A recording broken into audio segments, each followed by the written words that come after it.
Hello, aujourd'hui je voulais vous parler du plantain lancéolé. Alors ce plantain fait partie de la famille des plantaginacées qui comprend le plantain moyen, le plantain majeur et le plantain corne de cerf entre autres.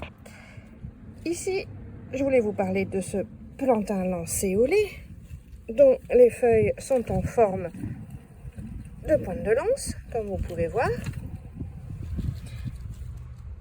Son nom latin c'est Plantago lanceolata, donc les noms botaniques des plantes sont toujours en deux parties, mais j'y reviendrai dans une prochaine vidéo. Alors, Plantago, eh bien, ça vient de plantain, qui veut dire plante des pieds, et donc pourquoi ça s'appelle comme ça?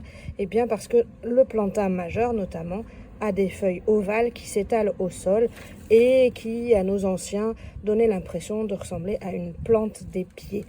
Mais on peut aussi penser que c'est parce que surtout, on lui marche dessus avec nos pieds sans le remarquer. Et pourtant, c'est une plante vraiment très intéressante. Alors, je voulais vous donner une anecdote.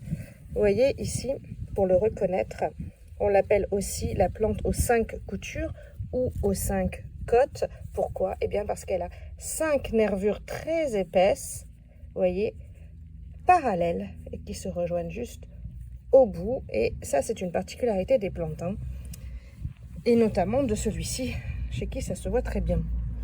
Alors c'est une plante qui est comestible, ce sont le plus souvent ces feuilles qui sont consommées et parfois les boutons aussi. Alors moi je le consomme en pesto le plus souvent, c'est en tout cas moi c'est comme ça que je le préfère.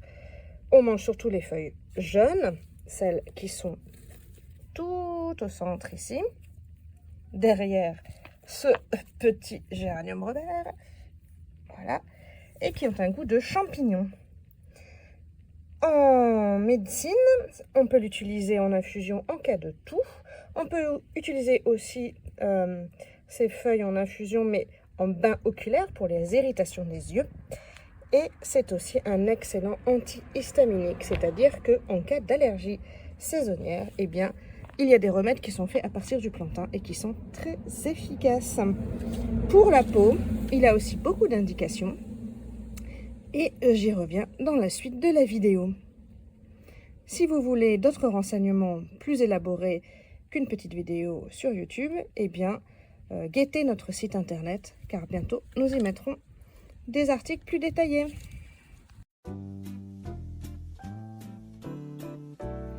Et bien voilà, nous sommes en train de réaliser un macérat de plantain par intermédiaire alcoolique, ce qui permet d'ailleurs d'avoir, vous voyez, cette magnifique couleur vert foncé. Le plantain, c'est une plante sur laquelle on a l'habitude de marcher sans s'en rendre compte. Alors, on en a plusieurs, le plantain lancéolé, le plantain moyen et le grand plantain.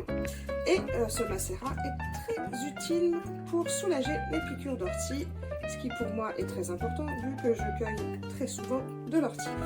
Et très utile également pour tout ce qui est piqûres d'insectes.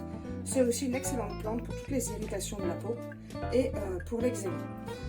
Voilà, le plantain, c'est quand même une bonne amie parmi les plantes.